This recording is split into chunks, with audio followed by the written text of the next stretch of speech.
Hi everyone, welcome back to another video. So today I'm going to be analyzing one of my games that I played uh, on chess.com in 3 Minute Blitz against Grandmaster Nigel Short. So I've played Nigel Short twice before and I've lost both games. In the first game I tried to play Najdorf where I didn't really know the theory against a G3 setup that White employed. But this time I was a lot more well versed in theory than previously, so I tried to test out my Sicilian against Nigel. And this is always a pleasure for me to play, and it's always an honor for me to play against such strong players and such a legend of the game. So let's just jump right into the game. Nigel opens up with e4, and I go for c5, my main opening. Knight f3, d6, d4, c takes d4, knight takes d4, knight f6, knight c3, and instead of going for the Najdorf where I don't know anything about apparently, I go for knight c6, which I do know a lot about. And I was expecting either Nigel to go for bishop g5, test my lines out on the Richter Rouser, or go for something like bishop e2, a more standard approach of approaching the position. I think these are either between bishop g5 and bishop e2. Those are probably the two best moves. And I was expecting something like with the main line, bishop e2, e5, knight f3, h6, castles, bishop e7, rook e1, castles, h3, bishop e6. And after bishop e3, there are many moves in this position. There's queen d7, there's queen a5, there's knight b8, and there's also the move knight b4, which I don't think is really good.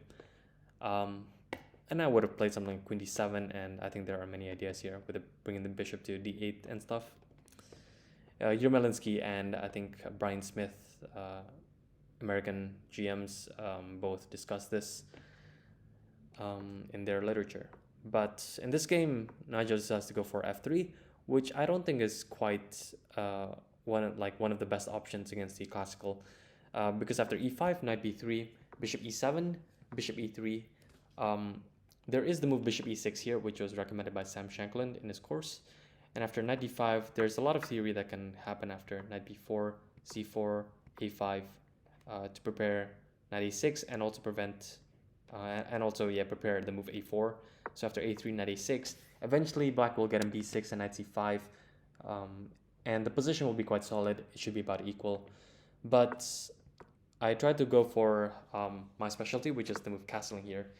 I've analyzed this quite in depth, and after queen d2, the point is that I don't play bishop e6 because I do not want to allow this knight d5 move to come with great effect. And so I play the move a5 here. And the point is that if white plays a4, then this b4 square is critically weakened, and I can plant a knight on b4, prepare bishop e6 next, and go for d5. And it should be very equal from there on. And so correctly, Nigel decides to play bishop e5 here, preventing a4 push without weakening the b4 square. And here, after bishop e6, castles long. So the point is that the rook is now on the d file, and this prevents black from pushing d5 in the meantime. And in this position, I play the move that was introduced by Ivanchuk in 2005, Airflood Open, which is the move knight b4. And this is a very interesting move. First off, it prepares a lot in many situations to play the move d5, but there are also many possibilities after the move played, which is a3. So we're still following the game here by Ivanchuk versus Alexei Fedorov. And in the game, Ivanchuk went for d5, and after ab, d4. And the game was very complex. I think he got a winning position, and eventually Ivanchuk won the game. But there's an improvement here, which is the move queen c7, which I've already talked about in depth in my video series on the classical Sicilian, recommending what to play against this specific setup by white. And so the main theory is that after ab4, I think black can get advantage here after bishop b3, cb3, ab4, king b1, and then we play the move here, queen a5. So the point is that if the knight moves away, then this bishop on b5 will be hanging. And there's also some serious threats on the a file here. And so after bishop a4, b takes e3, queen takes e3, and the move b5 here, this just traps the bishop. We can trade on a5, and then bishop d2 happens. and then rook f to a8, bishop takes a5, rook takes a5, and rook c1. And after g5, black should be quite a bit better here. This is, I think, one of the best options that white can go for, although it's very much unsatisfactory. It even gives black some advantage here. So here king b1 was played, and in this position I realized that if I was to make a slow move like knight a6, which is completely not in the nature of the position, I'm just gonna get steamrolled here with, for example, bishop a6, rook a6, knight b5. Possibly, I mean, there's a lot of pressure on the d6 pawn, and also on the a5 pawn. So this is gonna be very difficult to save. But in this position, the main thing that black needs to do is to play quickly. And so I play the move d5 here correctly. And after a takes b4, I play the move d4. So this is just a complete tactical mess. The point is that if knight takes d4 happens, then I still get a tempo on these two pieces. And after bishop d4, I can take on b4 with the pawn.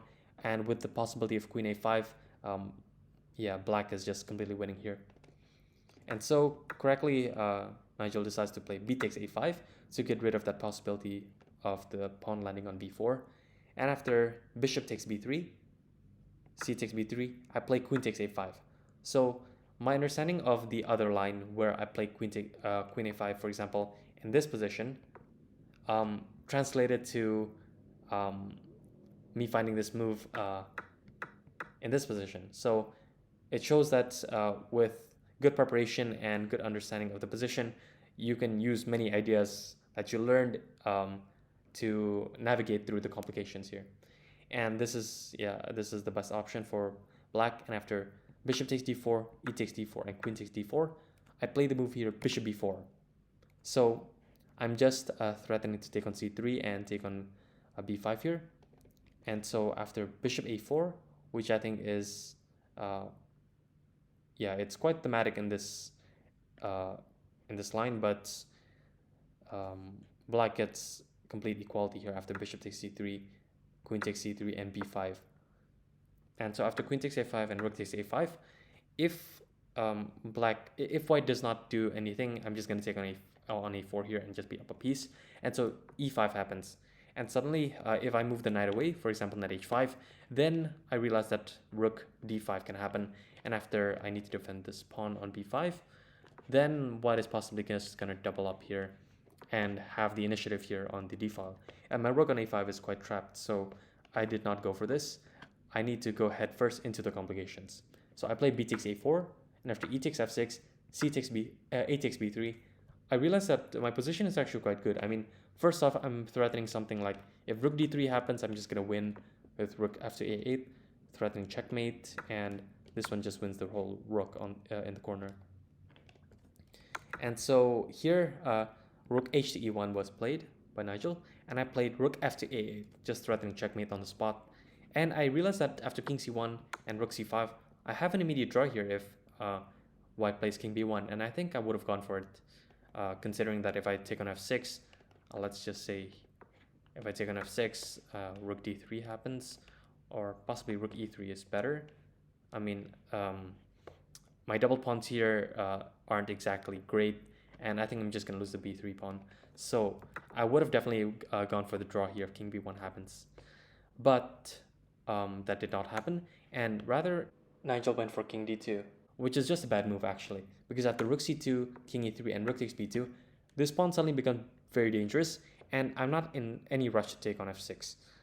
If my back rank is being threatened, then I may respond by playing g takes f6, but for the meantime, I mean, I have a great position here with the b6, with a passed b3 pawn, and these kingside, or rather these queenside pawns, oh no, sorry, these are kingside pawns, yeah, these kingside pawns are very weak, and so I thought I was completely winning here.